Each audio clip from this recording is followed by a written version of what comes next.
Sabe quando acontece um evento político e dependendo de onde a gente lê ou ouve, parece que estão falando de coisas completamente diferentes? Pois é. A manifestação Acorda Brasil, que aconteceu na Avenida Paulista, foi um exemplo clássico disso. Foi um sucesso? Um fracasso?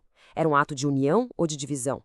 Hoje a gente vai mergulhar na análise de um artigo de opinião que se propôs a desvendar justamente essa guerra de narrativas e o que ela revela sobre a política no Brasil hoje em dia. Para a gente entender essa batalha de versões, nosso caminho vai ser o seguinte. Primeiro, vamos ver as 3 críticas principais que surgiram logo depois do ato. Daí, vamos analisar qual seria a estratégia por trás dessa narrativa. Depois, vamos olhar o contra-argumento do autor, o que ele diz sobre quem está lá e, claro, pesar os sinais de união e divisão para, no final, chegar na pergunta que importa. Como é que se vence essa batalha de percepções na política? Vamos começar pelo começo, claro. De acordo com o texto que a gente está analisando, assim que o evento acabou, uma narrativa bem específica começou a ganhar força, tanto na mídia quanto entre os opositores políticos. E essa narrativa, segundo o autor do artigo, se baseava em 3 ideias principais. A primeira, que o evento era um ato bolsonarista e ponto. A segunda, que ele teria flopado, ou seja, não deu quase ninguém. E a terceira, que serviu para mostrar uma divisão enorme na direita. Era esse o retrato que estava sendo pintado.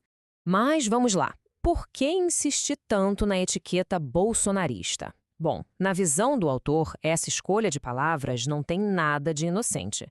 Seria uma tática deliberada para, e aqui o cito que ele diz, colocar em xeque sua legitimidade e seu apelo popular.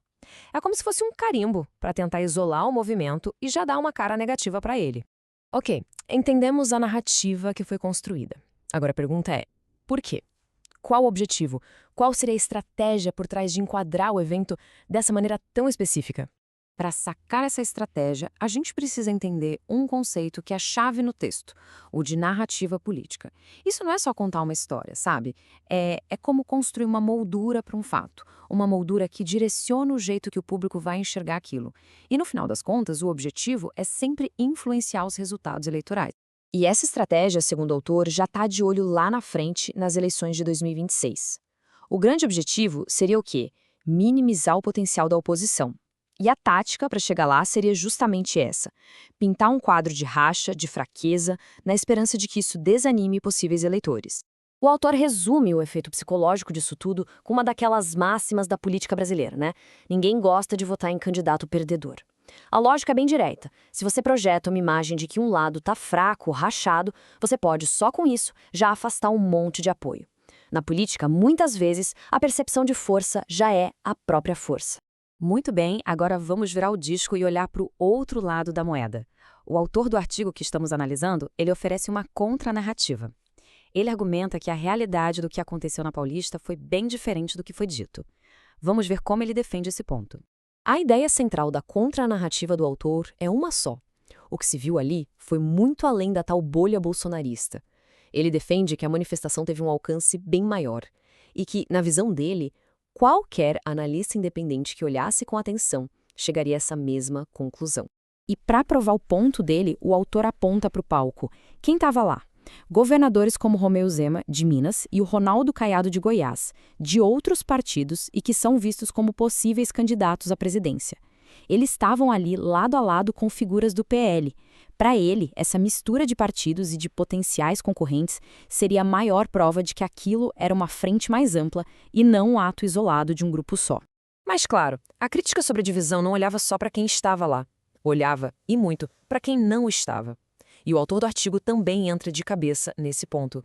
Então, de um lado a gente tem a crítica. Diziam que a ausência do Tarcísio de Freitas, governador de São Paulo, e da ex-primeira-dama Michele Bolsonaro era um sinal claro de racha. Do outro lado, vem a justificativa, que está no texto, a de que o Tarcísio, por exemplo, tinha uma viagem de trabalho agendada e que, segundo o autor, ele já tinha reafirmado seu apoio. E isso, na visão dele, desmontaria essa tese da divisão.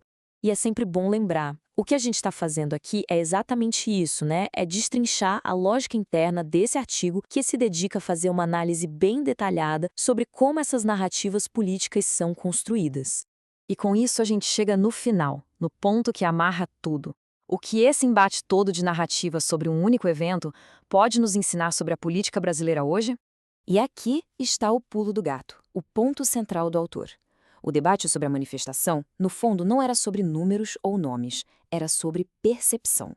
E isso é um retrato da política de hoje, uma verdadeira batalha para conseguir fixar uma imagem positiva na cabeça do eleitorado, ao mesmo tempo em que se tenta, claro, manchar a imagem do adversário.